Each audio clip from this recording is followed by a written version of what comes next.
deegaanka Xoore oo haatan loo bedelay deegaanka Xoore waxaa laga dhagax dhigay dhismaha masaajidkii ugu horeeyay ee deegaanka laga yagleelo waxaana munaasabadii deegaanka masaajidka lagu dhagax dhigay ka qayb galay mas'uuliyiin ka socday ururka Al-Taqwa gaar ahaan gudoomiyaha ururkaasi Qaali Jaamac Ismaaciil Mire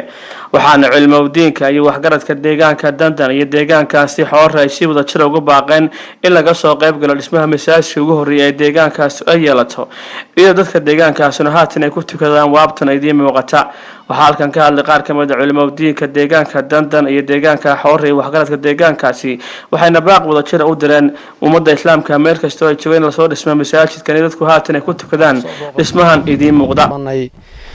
deegaanka Xoorle ama Xoore oo dhawaan la asaasay madrasad aad u qiimo badan ay ka fuliyeen ururka Al-Taqwa jazaahumullahu khayra hadeerna aanu halkan ka dhagax dhignay masjid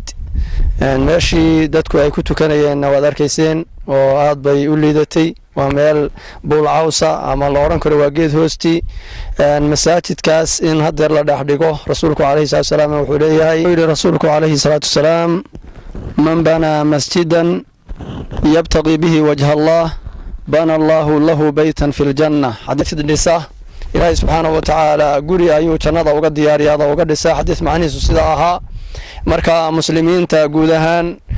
gaar ahaan ururka Al-Taqwa oo xilkiisa qaaday oo urur khayri ah oo aad u qiimo badan meel far badan wax ka fuliyay ayaan waxaanu leenahay laga soo qayb qaato oo loo kala tartamo oo loo kala beretamo oo loo kala dheereeyo fajazaakumullahu khayran wa barakallahu fiikum الحمد لله والثناء لله اللهم صل على محمد وعلى ال محمد كما صليت على ابراهيم وعلى ال ابراهيم انك حميد مجيد halkan saynu u jeedno waxa weeye waa masjidkii magaalada Xoore oo la dhagax dhigayo ururkaas baana samafal weyn ka geystay meel badan iyo halka kanba waa meel asaasa marka waxa weeye muslimiinta si guud waxa laga codsanayaa in ay muslimiintu dhamaantood way caawiyaan ilaahay subhanahu wa ta'ala wa ta'awanu 'ala al-birri wat-taqwa wanaaga isu kaashada iyo caawimada noloshiina iyo adduunyada iyo diintiinaba marka waxa weeye ururkaas Al-Taqwa ayaa maaragtay halka kan asaasay marka waa in maxaan ku sheegaa muslimiintu dhamaan intay tire leeyihiin qofkii wax baxsanayo uu ku soo baxsadaa السلام عليكم ورحمة الله وبركاته. أورله deegaanka waxaa laga dhax dhigay masaajid halka hore deegaanku ku tukadana waa aragteen waa meel aan anagu waabnay dhir aan gacmahay ku soo goynay weeye iminkana masaajidkii baa la dhagax dhigay insha Allah billahi kareem walaalahay waxaan ku codsanaynaa muslimiinta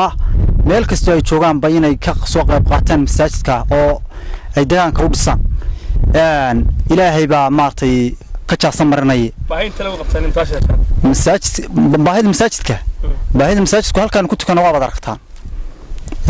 baahida masaajidku waa taagan tahay wax taagan weey wax taagana ku dhaqaaqis baylaada marka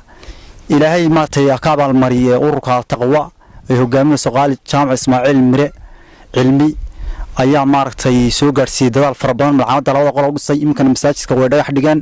waxayna la kaashanayaan walaalahooda oo dhan Taqwa qura ma waxay ayaga laftooda la kaashanayaan walaalahooda oo dhan meel kasta ay joogaan oo dhan inta afka Soomaaliga ku hadlayso dhan gaar ahaan waxaan codsanayaa ururka khayriga ah ee maaragtay sheek hada baradka ah oo maaragtay isagoo dabar yar maaragtay la tigsaday macaamadahaas in aad soo taageertaan macaamadaha iyo masaajidyada khayraadka oo dhan aad ka qayb qaadataan gaar ahaan waxaan u baaqayaa qurba joogta dadka halkan ku nool waa dadkii xoolaha ka dhamaaday waxbana aan haysanin marka waxaan ka codsanayaa dadka qurba joogta ah in il gaar ahaaneed iyo indho gaar ahaaneed